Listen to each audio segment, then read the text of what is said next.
श्रद्धा रहित होकर के किसी क्रिया में जाता है तो वही क्रिया, वही भक्ति अनुष्ठान, वही धार्मिक अनुष्ठान उल्टा पड़ जाता है। तो आप सबको बाकी सारी व्यवस्था आदि आदि सब पता ही है, पर सबसे ज्यादा विशेष ध्यान आपको रखना है श्रद्धा। बहुत श्रद्धा पूर्वक बैठिएगा कथा में। श्रद्धा पूर्वक बैठने का मतलब क्या है? श्रद्धा पूर्वक बैठने का मतलब है फिर किसी भी भाव में दोष ना दिखना। समझ में आ रही है बात? सब लोग इधर देखो, बहुत ध्यान से सुनो। श्रद्धा युक्त होने का मतलब क्या है? फिर किसी भी भाव में अश्रद्धा उत्पन्न ना होना, उसी को श्रद्धा युक्त होना मानते हैं। मान लीजिए आप कथा में आए, किसी कार्यकर्ता ने आपको धक्का दे दिया या कार्यकर्ता ने कुछ आपसे बोल दिया, आपके मन में अश्रद्धा हो गई।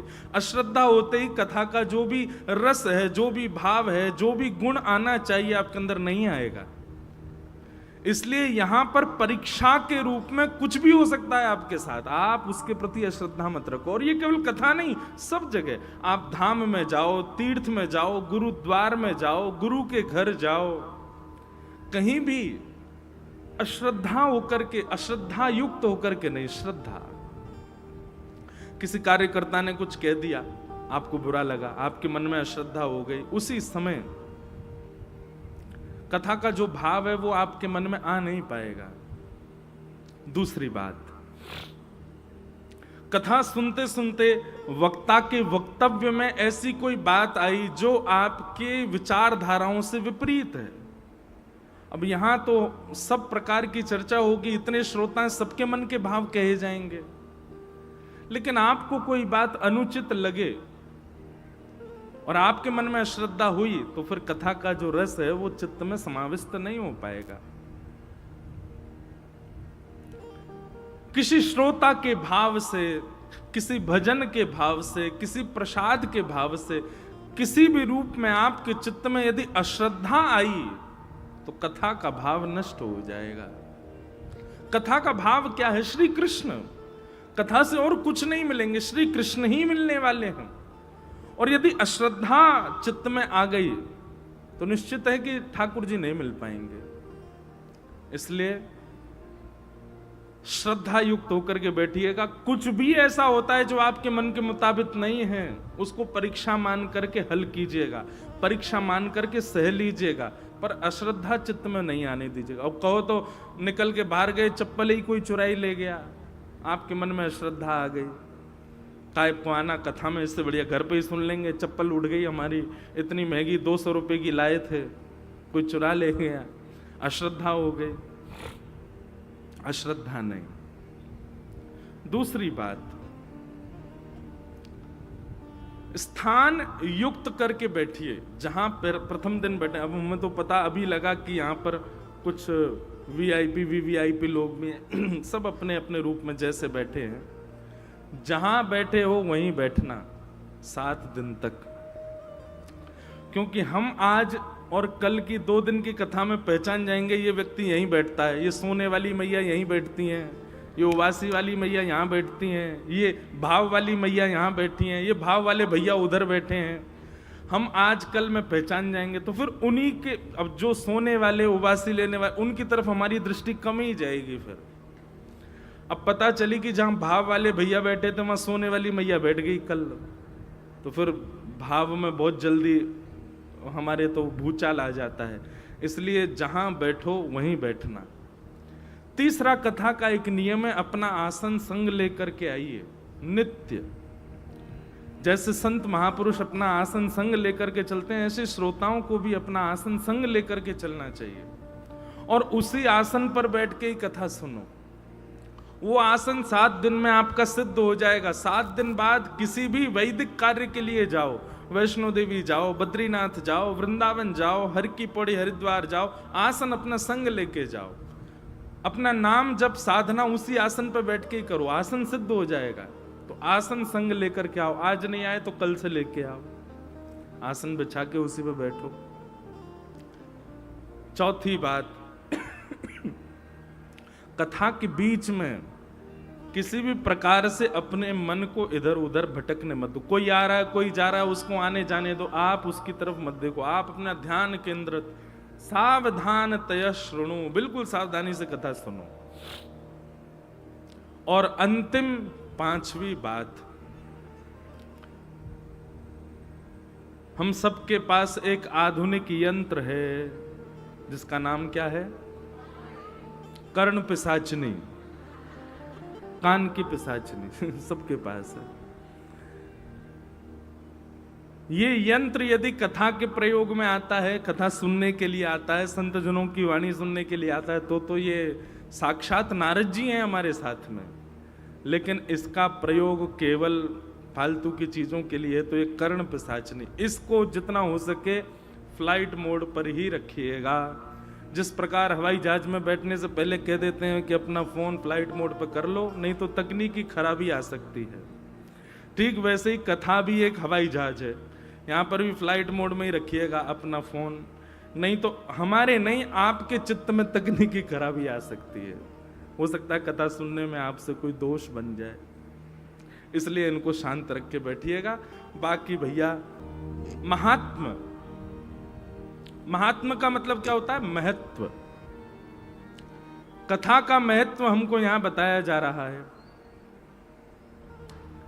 क्यों सुनी जाती है भागवत की कथा? क्या अभिप्राय कथा सुनने का? आप सब लोग जानते हैं अभिप्राय, परंतु हम एक बात बहुत स्पष्ट कर दें पहले ही दिन। श्रीमद् भागवत की कथा सुनने के पीछे यदि आपने सांसारिक विषयों को रखा है, कथा सुनने के पीछे आप सबके मन में यह भावना है कि कथा सुनने से हमको ये प्राप्त होगा, कथा सुनने से घर में शांति हो जाएगी, कथा सुनने से हमारे रुके हुए काम चालू हो जाएंगे, कथा सुनने से हमारे आदि आदि जो भी सांसारिक भाव हैं, इन सब की पूर्णता यदि आप अपने मन में रख के बैठे हो, तो आपके वो कार्य निश्चित ही पूर्ण होंगे। परंतु ये उद्देश्य नहीं है भागवत जी का। जैसे जल का मूल काम क्या है? आपकी प्यास बुझाना, आपको शीतलता देना, पर उस जल से और भी कुछ किया जाता है। क्या? स्नान करके तन का मैल भी मिटाया जाता है, उस जल से दूषित स्थान को स्वच्छ किया जाता है, उस जल से कहीं अग्नि प्रज्वलित हो गई हो तो बुझाया जाता है, उस जल से कई कई क्रियाएं की जाती हैं, पर मूल काम क्या है उस जल का? आपकी प्यास को बुझाना, आपको शीतलता प्रदान करना। ऐसे ही श्रीमद् भागवत से आपके रुके हुए काम बन जाएंगे, आपके घर के जो कलेश हैं शांत हो जाएंगे, आपको मुक्ति मिल जाएगी, आपके जीवन में बहुत कुछ जो जो आप सोच के बैठे हो सब होगा। पितृ मुक्त हो जाएंगे, पितृ शांति हो जाएगी, पितृ दोष नाश हो जाएगा, आदि आदि जो भी आप पर ये मूल उद्देश्य नहीं है भागवत जी का। भागवत जी का मूल उद्देश्य क्या है? कृष्ण प्राप्ति करम शश्वत साधनम तद्वदाधुना। यहां पर सौनकादि ऋषियों ने प्रश्न किया कि भगवत प्राप्ति का सर्वश्रेष्ठ साधन क्या है? तब सूत जी महाराज कहते हैं कि कृष्ण प्राप्ति का इस कलिकाल में सर्वश्रेष्ठ साधन यदि कोई है तो श्रीमद् भागवती वार्ता, भागवत की कथा। समझ में आई बात? मूल उद्देश्य केवल और केवल राधा माधव की प्राप्ति है। कथा का आश्रय आपने अन्य अन्य साधनों के लिए क्या निश्चित पूर्ण होंगे, पर कथा का आपने आश्रय केवल कृष्ण प्राप्ति के लिए किया तो आप 7 वर्ष 7 दिन, बहुत दूर की बात है, 7 मिनट में आपको अपने चित्त में ही श्री ठाकुर जी का अनुभव होने लग जाएगा। ऐसे श्रीमद् भागवत की अनुकंपा है। भागवत जी क्षण भर में ठाकुर जी का अनुभव करा देते हैं। हम तो अपनी कथा में कहते हैं भागवत जी नहीं होती तो मीराबाई भी हमको प्राप्त नहीं होती, गोस्वामी सूरदास जी, गोस्वामी तुलसीदास जी, ये आदि आदि जितने भी हमारे रसिक जन हैं, इन सबको हमको प्रदान करने वाली श्रीमद् भागवत की कथा है। मतलब उन सबके चित्त में जब कृष्ण भक्ति प्रकट हुई तभी तो वो हमको सूरदास के रूप में मिले, तभी तो मीराबाई के रूप में मिली। और उन सबके चित्त में भक्ति प्रकट की किसने? भागवत की कथा ने। इसलिए भैया, भागवत से आप और कोई उद्देश्य रखो चाहे मत रखो, पर हमारी कही मानो तो भागवत जी से केवल एक ही उद्देश्य रखो, हमें श्री कृष्ण प्राप्त हो। श्री कृष्ण प्राप्त होने का मतलब आप क्या समझते हैं? वंशी बजाते त्रिभंग लली ठाकुर जी चलते भई आके आपके बगल में बैठ जाएंगे? नहीं। सदैव याद रखना, कृष्ण प्राप्ति का मतलब प्रत्यक्ष कृष्ण नहीं है। कृष्ण प्राप्ति का मतलब कृष्ण अनुभूतियां हैं, फिर अनुभव होता है। आप चलते हुए मार्ग में भी किसी आकृति को देखोगे तो वो आकृति भी कृष्ण जैसी दिखेगी। आप किसी व्यक्ति विशेष को भी देखोगे तो उस व्यक्ति में भी आपको कृष्ण स्वरूप दिखेगा। आप जहां जाओगे, यत्र तत्र सर्वत्र जित देखूं उदित श्याममयी है, ये है कृष्ण प्राप्ति। मीरा चरित्र कभी सुनिएगा। मीराबाई को ठाकुर जी मिल नहीं गए, पर मीराबाई को अनुभव होता था, अनुभूतियां होती थीं। तमाल वृक्ष को देखती तो दूर से देख करके घूंघट कर लेती मीराबाई। क्यों? कोई पूछता ये घूंघट क्यों किया? बोले श्याम सुंदर खड़े हैं सामने। अब दूसरे को तो वो वृक्ष दिख रहा है, पर मीराबाई को साक्षात श्री कृष्ण दिख रहे हैं। तो कृष्ण प्राप्ति का मतलब प्रत्यक्ष ठाकुर जी आपके सामने खड़े हो नहीं, अनुभव होगा। अनुभूति के रूप में श्री कृष्ण मिलेंगे। अनुभूति, और ऐसी अनुभूतियां कथा सुनने के बाद में होने लगेंगी आपको। फिर बादल की आकृति में भी लगेगा कि ये तो वंशी है। हवाई जहाज में उड़ोगे, खिड़की से झांकोगे तो बादल लगेंगे ये तो मोर पंख है। यमुना जी में जाकर के देखोगे तो यमुना जी की आकृति में दिखेगा कि श्याम सुंदर हैं। सूर्य ढलने पर आकाश में दिखने वाली जो ओजस्वी तेजें हैं, उनमें भी ऐसा लगेगा श्याम सुंदर हैं। किसी वृक्ष को देखोगे, किसी मानव को देखोगे, किसी पर्वत श्रृंखला को देखोगे तो वहां पर भी आपको आकृतियां दिखने लगेंगी। ऐसी प्रथम अनुभूतियां होती हैं जब कृष्ण प्राप्त होते हैं।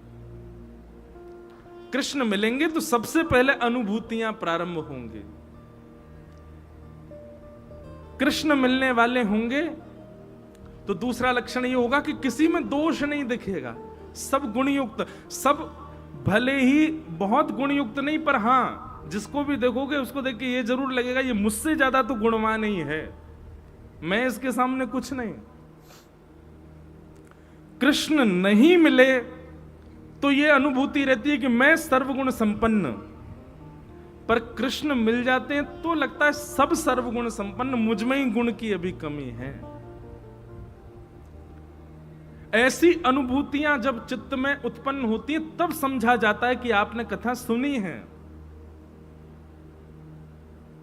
कथा सुनने के बाद में वृंदावन से प्रेम हो जाना, कथा सुनने के बाद में वृंदावन जाने का बहुत मन करना, कथा सुनने के बाद में राधा रमण, राधा वल्लभ, वृंदावन बिहारी लाल की बहुत इच्छा दर्शन की होना, ये सबके साथ हो जाता है। पर कुछ लक्षण हैं जो जालंधर में रहते हुए आपको होने लग जाएंगे, वो प्रमाणित करते हैं कि आप कथा के श्रोता हो।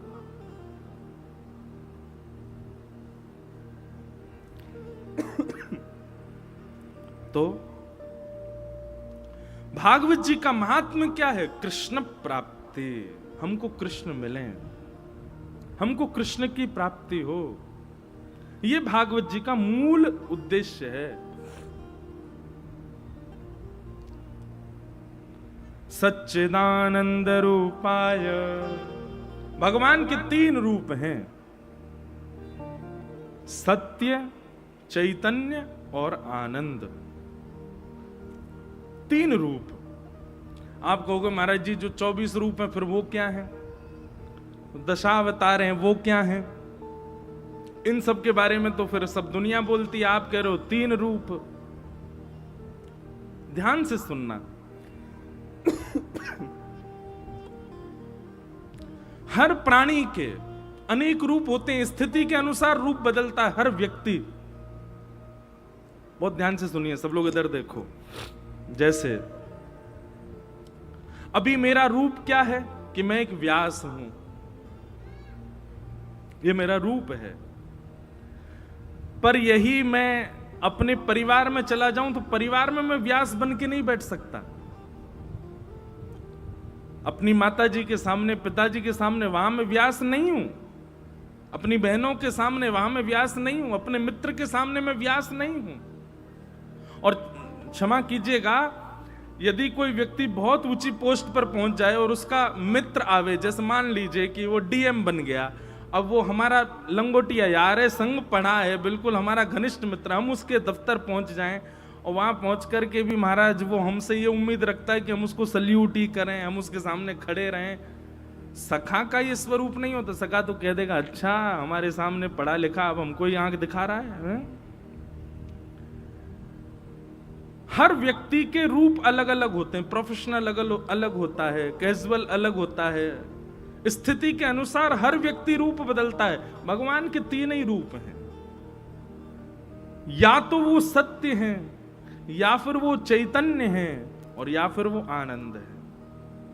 वो परब्रह्म हैं तो भी इन तीनों रूपों में हैं, और वो नंद नंदन कृष्ण हैं तो भी इन तीन रूपों में हैं। वो ब्रज में हैं तो भी इन तीन रूपों में हैं, वो द्वारिका में हैं तो भी इन तीन रूपों में हैं, सत्य, चैतन्य और आनंद। ये भगवान के तीन रूप हैं। सच्चिदानंद रूपाय, भगवान के तीन रूप। हमारे गुरुदेव एक बात कहते हैं इस विषय में, सत्य, चैतन्य और आनंद। सत्य कौन है?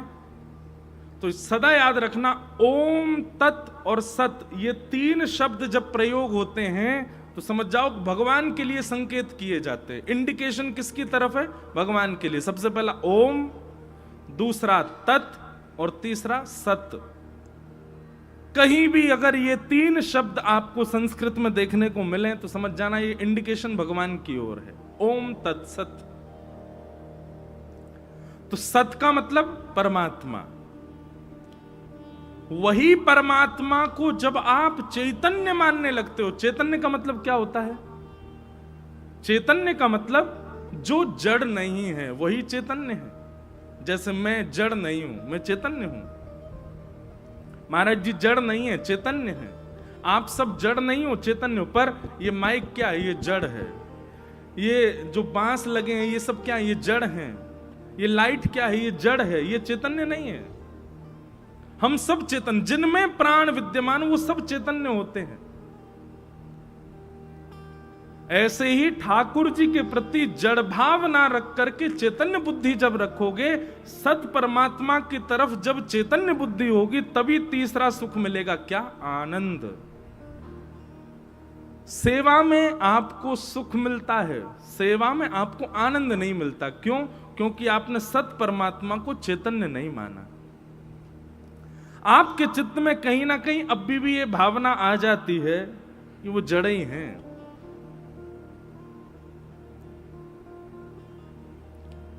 उनके प्रति जड़ बुद्धि आ जाती है। जड़ बुद्धि मतलब धातु बुद्धि। ये तो मार्बल के हैं, ये तो अष्ट धातु के हैं, ये तो इतने के हैं, ये तो उतने के हैं।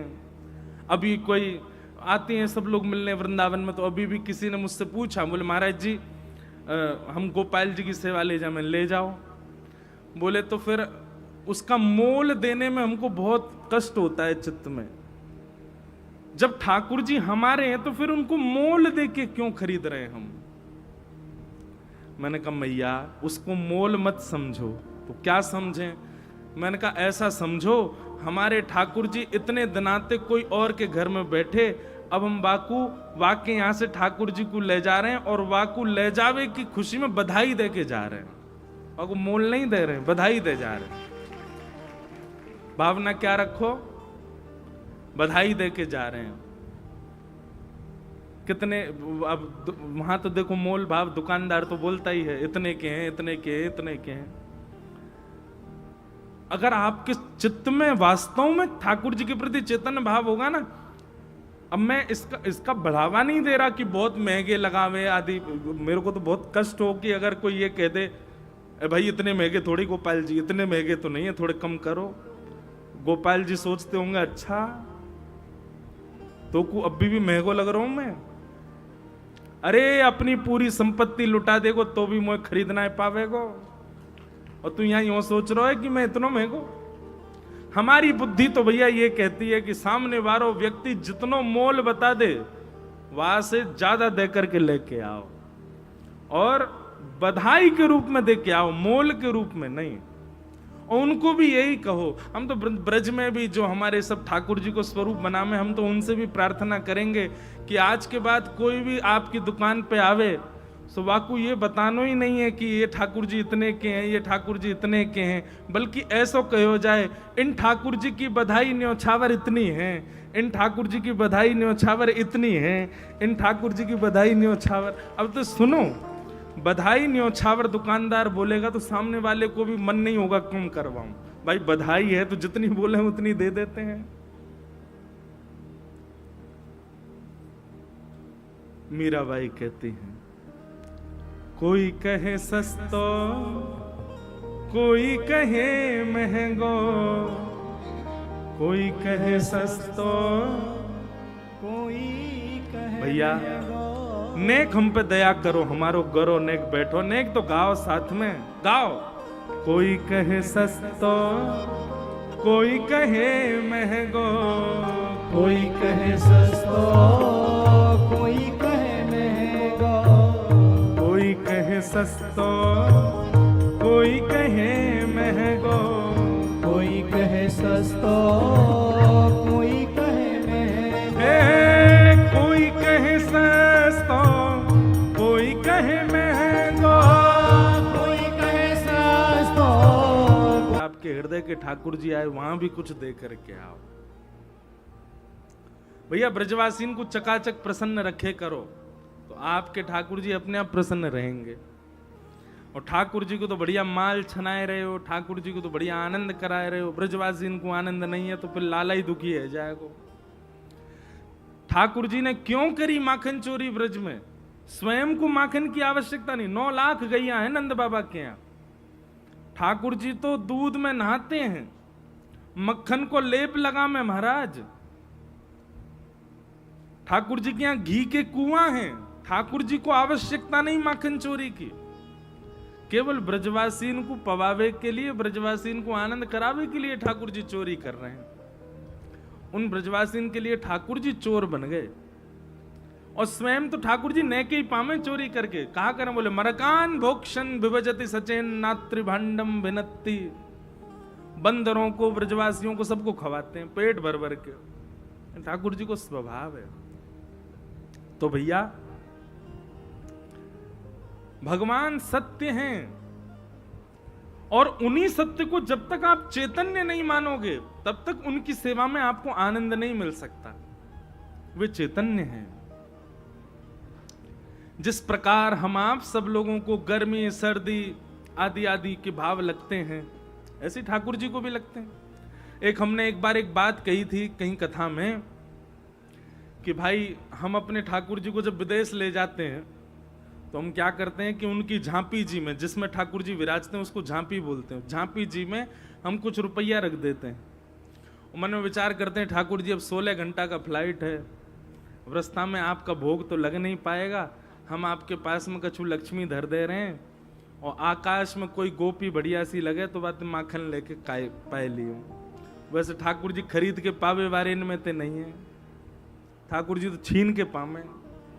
लेकिन फिर भी हम अपने ठाकुर जी को कछु पैसा दे देंगे, लाल जी रास्ता में आपको कहीं भूख लगे तो आप कछु पैसा दे करके और ये रख दिए आपके पास में। अच्छा एक और बात, जब विदेश जाते हैं ना तो कुछ तो भारतीय पैसा भी रखते हैं, कुछ डॉलर भी रखते हैं। कहीं ठाकुर जी के सामने कोई अमेरिकन गोपी आ गई तो वहां से भी तो खरीदना पड़ेगा, वहां तो नोट चलेगा नहीं। हाँ भाई आकाश में चल रहे हैं, रास्ता में कौन गोपी आवे। तो फिर किसी व्यक्ति ने किसी से कहा, बोले ये सब ऐसी बातें हैं व्यास जी अपने मन से बना रहे हैं, वो लक्ष्मीपति हैं, उनको धन की क्या आवश्यकता। ठाकुर जी को धन की आवश्यकता नहीं है, भाव की आवश्यकता है। अगर इस बात को आप कहें कि वो तो लक्ष्मीपति हैं, उनको धन की क्या आवश्यकता, तो फिर वो तो अन्नपति भी हैं, जगन्नाथ हैं, जग के अन्न के नाथ हैं, काय को दौड़ करके जाते हैं कर्माबाई के यहाँ उसके बिना नबी दुबी खिचड़ी पाने के लिए। वो तो अन्न के भी स्वामी, कोई भूख थोड़ी लग रही है ठाकुर जी को कि अगर कर्माबाई की खिचड़ी नहीं खाएंगे तो ठाकुर जी की भूखे मर जाएंगे, ऐसा तो कोई बात नहीं है। ठाकुर जी फिर भी दौड़ करके जाते हैं कर्मा के यहाँ खिचड़ी पाने। सबरी के झूठे बेर क्यों पा रहे हैं? ठाकुर जी को कोई फलों की कमी तो है नहीं। सब भाव की बात है। आपके चित्त में यदि भाव है तो आप भावना यही रखो कि वो चैतन्य है, वो जड़ नहीं है। सच्चिदानंद रूपाय। तो भगवान के 3 रूप हैं, पहला सत्य, दूसरा चैतन्य और तीसरा आनंद। तो सत्य परमात्मा को जब तक चैतन्य नहीं मानोगे तब तक आनंद की प्राप्ति नहीं होगी। नहीं तो आप सेवा कितनी भी करते रहो, आपका मन प्रसन्न रहेगा ही नहीं। जिस दिन आपने चैतन्य मान लिया उसी दिन से आपको आनंद की प्राप्ति होने लग जाएगी। इस प्रकार भागवत जी का महात्म्य प्रारंभ किया गया। सौनकादि ऋषियों ने सूत जी महाराज से प्रश्न किया कि कलिकाल में भगवत प्राप्ति का कोई साधन बताइए। तब सूत जी महाराज बताते हुए कहते हैं, कालव्याल मुखग्रास त्रास निर्णास हेतवे श्रीमद् भागवतम शास्त्रम कलौकीरेण भाषितम। श्रीमद् भागवतम शास्त्रम कलौकीरेण भाषितम। कालव्याल मुखग्रास। भैया देखो एक बात और सुनो, कथा का समय है 6 बजे से, पर आप में से जो लोग को कथा विश्राम से पहले जाना है वो पीछे ही बैठना, आगे नहीं बैठे, क्योंकि आप बीच में उठे नहीं कि हमारी कथा तो भूल, श्रोताओं की कथा भी जाती है। तो जिनको जाना है उनको जाने से मना नहीं, पर वो फिर पीछे वाली पंक्ति में ही विराजें। आगे से कोई उठेगा तो फिर उसकी कथा भी छूटती है, पीछे वालों की भी छूटती है, हम भी भूल जाते हैं। इसलिए इसका भी कल से ध्यान रखिएगा। जिनको भी जाना है, जिनको ये है कि हमको 8 साढ़े 8 बजे जाना है, 7 साढ़े 7 जाना, वो पीछे बैठो सबसे, ताकि आप जब आए किसी को पता नहीं चला, कब गए ये भी नहीं पता चला। इसके ये हमारी मनगणंत बात नहीं है, भागवत में इसका भी नियम बताया गया है। अवर और प्रवर 2 प्रकार के श्रोता हैं। अवर श्रोता वो हैं जो श्रेष्ठ श्रोता हैं, प्रवर श्रोता वो हैं जो श्रेष्ठ हैं, और अवर श्रोताओं में इनको भी रखा गया। तो अवर श्रोताओं के लिए नियम बताया गया, बोले वो पीछे ही विराजें, क्योंकि समय की आप ऐसा नहीं है कि आप लोग सुनना नहीं चाहते, जरूरी आपके घर में कोई काम होगा इसलिए जाना पड़ता है, पर इसके लिए आप पीछे ही बैठो ताकि बीच में उठना ना पड़े। बोलो वृंदावन बिहारी लाल की। तो इस कलिकाल में श्रीमद् भागवत शास्त्र ही एकमात्र ऐसा साधन है जो भगवत प्राप्ति कराने की पूर्ण सामर्थ्य रखता है। बंधुओं, हमारे यहां एक प्रचलन चला है कि जब हम संप्रदाय में बंध जाते हैं तो फिर उस संप्रदाय के नियमों के आगे हम फिर अन्य किसी को नहीं मानते। बहुत अच्छी बात है, अनन्यता ऐसी होनी चाहिए। बहुत ध्यानपूर्वक सुनिएगा।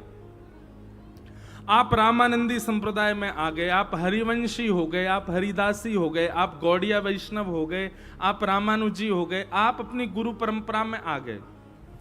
अब लोग क्या करते हैं, ऐसा कट्टरपंथी मैंने वृंदावन में बहुत देखा, इसलिए मैं मंच से ही उसका बात कह रहा हूं। अब वो लोग क्या करते हैं कि अपने ग्रंथों के भावों को प्रमाण मानते हैं। अच्छी बात है, आपकी गुरु आज्ञा से जो आपके संप्रदाय के ग्रंथ हैं वो प्रमाण हैं, पर उन प्रमाणों से आप भागवत जी का खंडन कभी नहीं कर सकते। कई लोग इस हद तक चले जाते हैं कि वे भागवत जी का भी खंडन कर देते हैं, भागवत जी की बातों को भी अस्वीकार कर देते हैं। हमारे आचार्य तो ऐसा कह रहे हैं, हमारी आचार्य परंपरा में तो ये बात है, हमारे यहां तो ऐसा कहा जा रहा है। बल्कि उसको ऐसे ना कह करके ऐसे कहना चाहिए, भाई देखो नियम तो यही है, प्रमाण तो यही है, शास्त्राज्ञा तो यही कहते हैं, पर हमारे आचार्यों का ऐसा भाव बना और उस भाव के बाद में ये नियम हमारे यहां पालन होने लगे। ये भाव अनुचित नहीं है, पर हमारे यहां पर ऐसे भाव है, इस प्रकार से कहो। कई लोग उसका बहुत खंडन कर देते हैं, कई लोग उसका बहुत विरोध कर देते हैं। विरोध नहीं करना है। अब मैं प्रमाणित कोई एक आध विषय तो नहीं लूंगा, नहीं तो उससे स्पष्ट हो जाएगा कि कौन से संप्रदाय की बात है। इसलिए कोई संप्रदाय का कोई वो नहीं है, पर हम बस ये कहना चाहते हैं, कभी भी भागवत जी की किसी वार्ता का खंडन कभी मत कीजिएगा। चाहे वो श्री रामानंदाचार्य हों, चाहे वो हमारे श्री रामानुजाचार्य हों, चाहे वो हितरवंश महाप्रभु हों, चाहे स्वामी श्री हरदास जी महाराज हों, चाहे श्रीमद वल्लभाचार्य हों, सबने भागवत जी के आश्रयों से ही और भागवत जी की वाणियों से ही अपने अपने मार्गों को चुना। जैसे मान लीजिए भागवत में 10 मार्ग हैं भगवत प्राप्ति के। एक प्रेम मार्ग है, एक साधना मार्ग है, एक नाम जप का मार्ग है, एक भोग सेवा का मार्ग है, आदि आदि मार्ग हैं। एक एक आचार्य ने एक एक मार्ग चुन लिया। किसी आचार्य ने ये मार्ग चुना, अब सबने चुना भागवत से ही है, तो आप भागवत को खंडित नहीं कर सकते। भागवत जी की जो वाणी है वो सिरोधार्य है, वो सिर पर धारण करने योग्य है, उसको कभी खंडित मत कीजिए। स्वयं भगवान कहते हैं कि भागवत जी मेरी ही वाणी है, मेरे ही शब्द हैं, मेरा ही स्वरूप है। अगर कोई भागवत का आश्रय लिए बिना भगवत प्राप्ति करना चाहता है, निश्चित है उसको भगवत प्राप्ति में कोई ना कोई बाधा आएगी। इसलिए भागवत जी को आप सर्वोपरि माना कीजिए। अच्छा, एक बात, एक प्रश्न, भक्ति मार्ग में, साधना मार्ग में सबसे बड़ा पतन का कारण क्या है बताइए? आप जब भक्ति पथ पर चलने लग जाते हैं, कंठी माला पहनने लग जाते हैं, तिलक धारण करने लग जाते हैं, सेवा घर में करने लग जाते हैं, कथा सुनने लग जाते हैं, आप नित्य भक्ति मार्ग का पालन करने लग जाते हैं, उसमें सबसे बड़ी बाधा क्या आती है जिसके कारण भक्ति मार्ग छूट जाता है, भक्ति मार्ग में गिरावट आ जाती है? बताइए सबसे बड़ी बाधा क्या है? क्या? वैष्णव अपराध। निश्चित सबकी अपनी अपनी बात है। वैष्णव अपराध भी बिल्कुल सही उत्तर है, प्रतिष्ठा की इच्छा भी एक सही उत्तर है, और भी जो भी उत्तर हैं आपके, पर इन सब का स्रोत क्या है? ये वैष्णव अपराध करने का हमारे अंदर भाव आ कैसे जाता है? अपनी प्रतिष्ठा मान की इच्छा हमारे चित्त में आ कहां से जाती है? भक्ति मार्ग में एक ऐसा भाव है जिसकी वजह से हमारा पतन होने लग जाता है, और वो भाव है आडंबर। जब भक्ति आडंबर में परिवर्तित हो जाती है, भक्ति दंभ में परिवर्तित हो जाती है। किसमें? दंभ। आपने प्रारंभ तो किया था भक्ति मार्ग से, पर आपकी भक्ति को देख के 4 लोगों ने प्रशंसा कर दी। अब उसके बाद क्या हुआ? वही दंभ होने लगा। दंभ मतलब अब वो वास्तविकता नहीं, अब वो केवल दिखावा मात्र है। आपने क्षणिक भी, एक क्षण के लिए भी दिखावा किया भक्ति मार्ग में, तो दंभ के आते ही वैष्णव अपराध भी आप करने लग जाओगे, नाम के प्रति अपराध भी आपसे बनेगा, धाम के प्रति अपराध भी आपसे बनेगा, लीला के प्रति अपराध भी आपसे बनेगा, और कथा के प्रति अपराध भी आपसे बनेगा। इसलिए आपके चित्त में कोई भी अपराध की भावना, किसी भी प्रकार की मान प्रतिष्ठा की भावना, दोष देखने की भावना, वैष्णव अपराध की भावना चित्त में आ रही है, तो निश्चित ही आपके चित्त में कहीं ना कहीं दंभ है। भक्ति मार्ग में सबसे बड़े पतन का कारण है दंभ। कभी भी दंभ मत करो। नहीं मन लग रहा भक्ति में तो मत करो 4 दिन, पर दंभ मत करो। नई भावना उत्पन्न हो रही तो मत जाइए 2 दिन कथा में, पर दंभ मत करो। दंभ का मतलब यह नहीं होता कि मन नहीं कर रहा कथा, आपका मन नहीं हो रहा कि कथा में नहीं जाना, अभी मन नहीं हो रहा, लेकिन फिर भी आपने ये विचार किया कोई बात नहीं, मन नहीं हो रहा फिर भी चलो, ये दंभ नहीं है। दंभ किसको कहते हैं? मन नहीं हो रहा कथा में जाने का, पर ओहो पड़ोसी भी जा रहा है, वो भी जा रहे हैं, ओ मेरे रिश्तेदार भी आ रहे हैं, वो लोग वहां जाएंगे और वहां जाकर के जब मुझको नहीं देखेंगे तो उनके मन में आएगा कथा हो रही है वो नहीं आ रहा। इस भावना से कथा में आना यही दंभ है। इसी भावना से वृंदावन जाना, गिरिराज जी परिक्रमा करना, तिलक लगाना, कंठी माला पहनना, ये सब इस भावना से कि वो क्या कहेगा, ये दंभ है। हम धोती पहनते हैं, अब धोती पहनने के बाद में अब मन में कभी कोई, कई बार घर में कई बच्चे होते हैं, कई परिवार के दूर के रिश्तेदार नातेदार आते हैं, वो लोग कहते हैं अरे घर का ही तो कार्यक्रम है, अब तो आप पैंट पहन लो, अब तो आप ये पहन। मैंने कहा क्यों, ये दंभ है क्या कि भारी पहन के रखना, घर में नहीं पहनना है। हम तो क्रिकेट खेलने जाते हैं तो भी धोती पहन के जाते हैं, खूब छक्का मारते हैं। एक जगह से हमको इनविटेशन आया, बोले महाराज जी कोई ऐसे लीग होती रहती है ना, तो ऐसी एक लीग हो रही थी, उसमें सारे सेलिब्रिटी वगैरह थे। बोले तो मैंने कहा भैया पहली बात तो हम पे समय नहीं, कथाएं बहुत हैं, दूसरी बात अगर कभी आए भी भविष्य में तो हमारी एक शर्त है, क्या हम धोती में ही खेलेंगे। वो धोती में कैसे चलेगा, मैंने तो फिर मैं नहीं आ रहा। मैंने कहा बिना धोती के हम पे बैठ ही नहीं उठेगा, बिना धोती के दौड़ ही नहीं पाएंगे।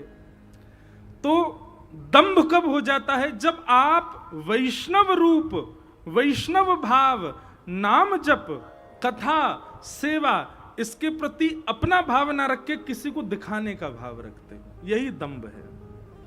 और क्षमा कीजिएगा आजकल इसकी मात्रा बहुत बढ़ गई है वैष्णवों में।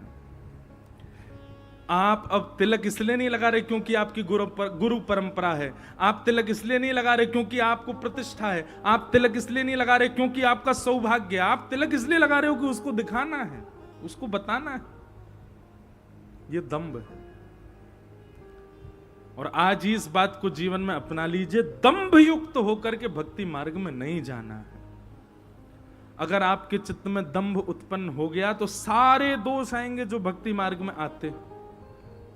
दंभ कौन है पता है, ये ब्रह्मा जी का नाती है। कौन है, ब्रह्मा जी के पीठ से उत्पन्न हुए भगवान ब्रह्मा जी के पुत्र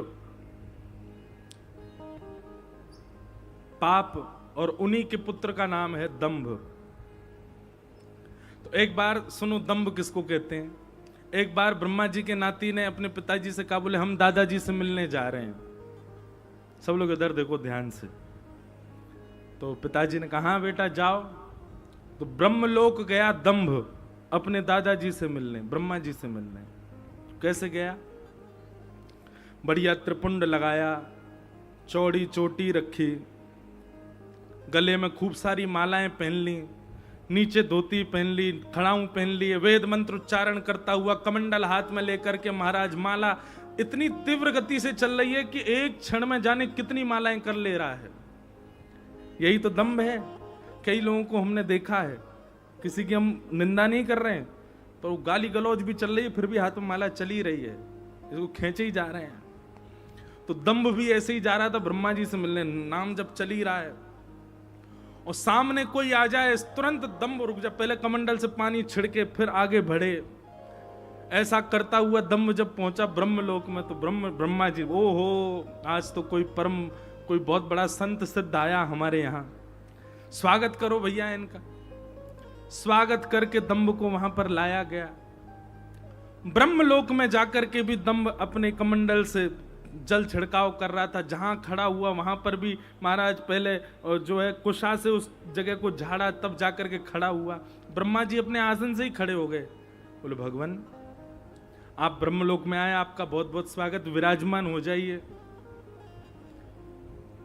कहने लगा बोले कि यहां मेरे बैठने लायक कोई जगह ही नहीं है, सब अपवित्र है। इसको दंभ कहते हैं, इतना ऊंचा। ब्रह्मलोक ही अपवित्र है उसके लिए। तो ब्रह्मा जी बोले तो आप एक काम करो, आप चल के आओ हमारी गोद में बैठ जाओ। ब्रह्मा की गोद में तो बैठ ही सकते हो। तो दंभ चल के, हाँ आपकी गोद में बैठ सकता हूं। चल करके पास गया, ब्रह्मा जी की गोद में बैठने लगा। बैठने से पहले ओहो इस पर भी एक आध बार कोई ना कोई बैठा तो है। कमंडल का जल गोदी में डाल दिया, पूरे गीले कर दिए। ब्रह्मा जी बोले अब बैठूंगा इस पर। ब्रह्मा जी बोले भैया कोई बहुत बड़ा साधु आया, कोई बहुत बड़ा सन्यासी, इतना पवित्र। दंभ जाकर के जैसे ही उनकी गोद में बैठा तो ब्रह्मा जी में भी दंभ उत्पन्न होने लगा। तुरंत समझ गए, ओहो ये तो कोई और नहीं है, ये तो हमारा नाती है दंभ। दंभ का मतलब क्या होता है? केवल आडंबर, केवल दिखावा, वास्तविकता उसमें कुछ भी नहीं है। भक्ति में पतन का सबसे पहला कारण, जिससे सारे अपराध बनते हैं भक्तों से, वो सबसे पहला कारण है दंभ। कंठी माला, तिलक, स्वरूप, सेवा, इसको सौभाग्य से कीजिए, कथा सौभाग्य से सुनने जाइए, वृंदावन सौभाग्य और खूब आनंद में जाइए, कभी दंभ में मत जाइएगा। आप एक बार भी दंभ में आसक्त होकर के यदि भक्ति मार्ग में आए तो पतन होगा ही होगा। तो इस कलिकाल में भगवत प्राप्ति का सर्वश्रेष्ठ साधन क्या है? श्रीमद् भागवत की कथा। सौनकादि ऋषियों ने सूत जी से कहा, बोले भागवत की कथा किसने किसको पहले सुनाई, हमें इसके बारे में बताओ। तब सूत जी ने बताया, बोले पहली बार ये भागवत की कथा सनक सनंदन सनातन सनत कुमारों ने नारद जी को सुनाई। तब पूछा गया, बोले नारद जी तो एक जगह टिकते नहीं, उनको तो शाप लगा है, वो भ्रमण करते रहते हैं, वो एक जगह बैठ करके उन्होंने कथा कैसे सुनी? तो बंधुओं, एक बात शास्त्रों में कही जाती है,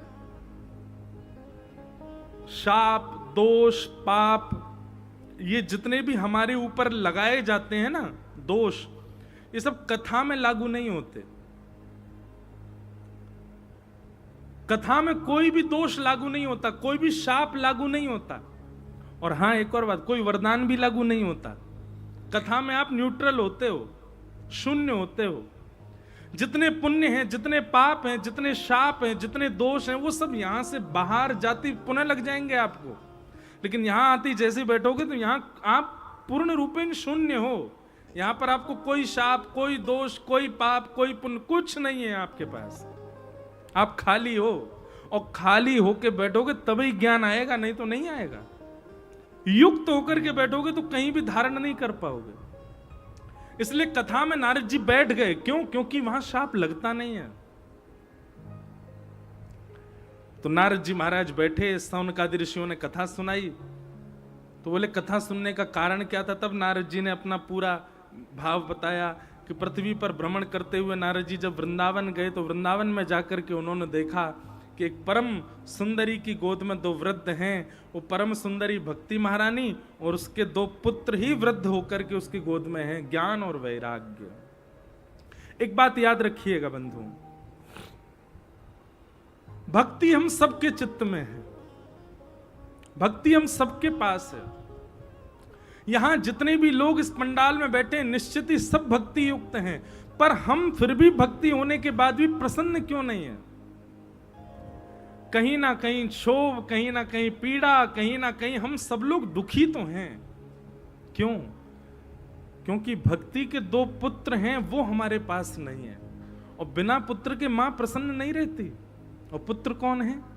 ज्ञान और वैराग्य। बहुत ध्यानपूर्वक सुनिएगा।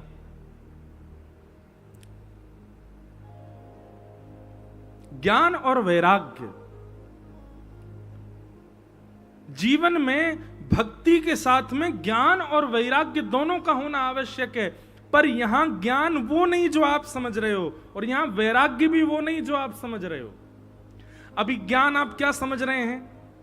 बहुत पता होना, बहुत जानकारियां होना, इसको ज्ञान मानते हैं लोग। पर नहीं, बहुत पता और जानकारियां होना ज्ञान नहीं होता।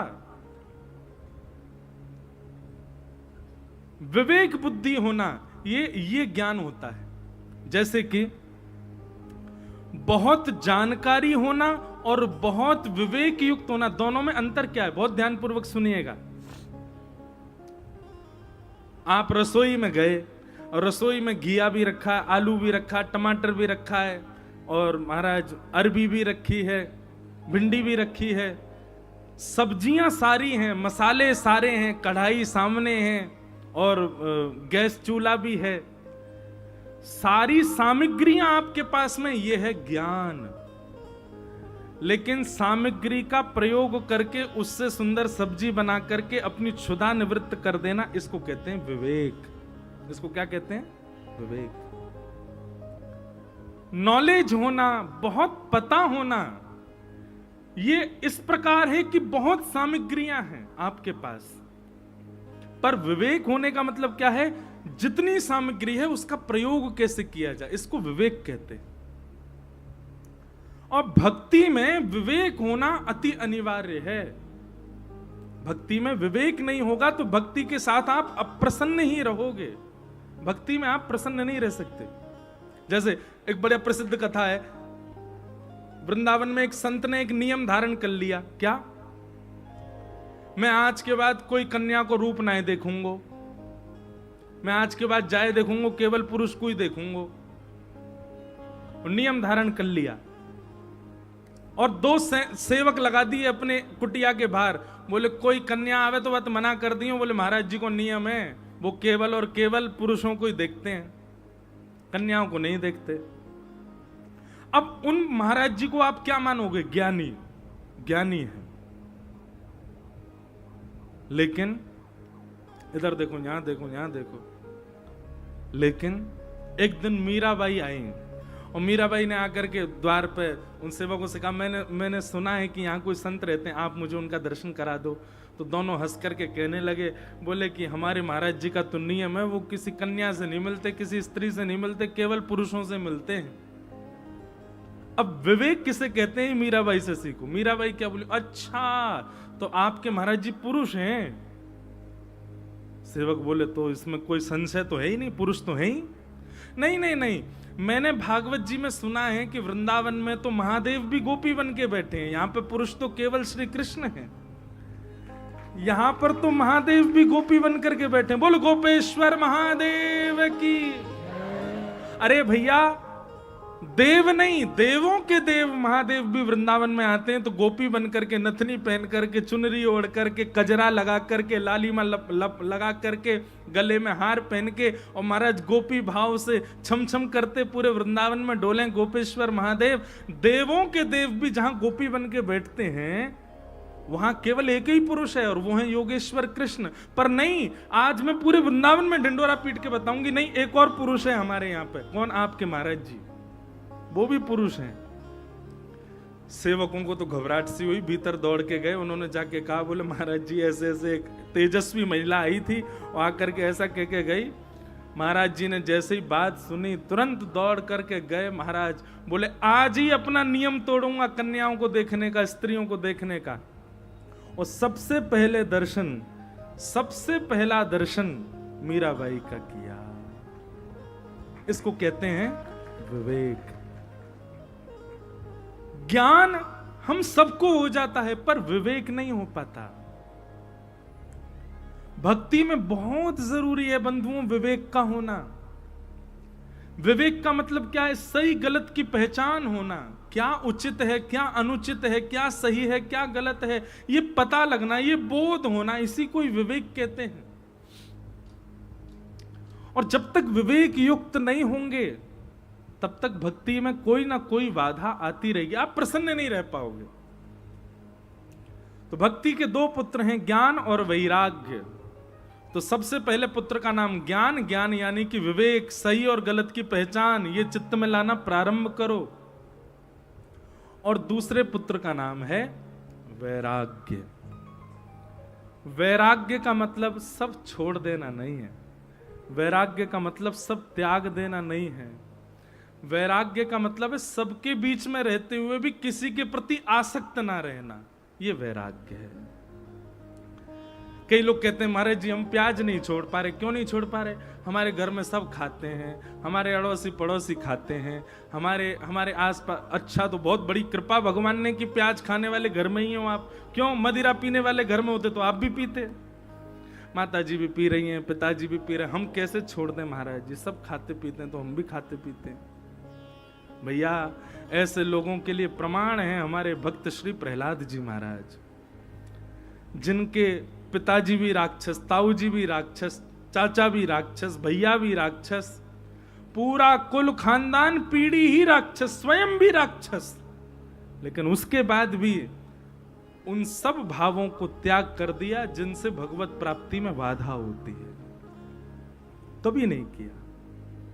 अरे प्रहलाद जी से ज्यादा खतरनाक स्थिति तो नहीं थी हमारी, पिता ही शत्रु हैं प्रहलाद जी के तो। पर ऐसी स्थिति में भी प्रहलाद जी महाराज ने उन सब भावों का त्याग नहीं किया।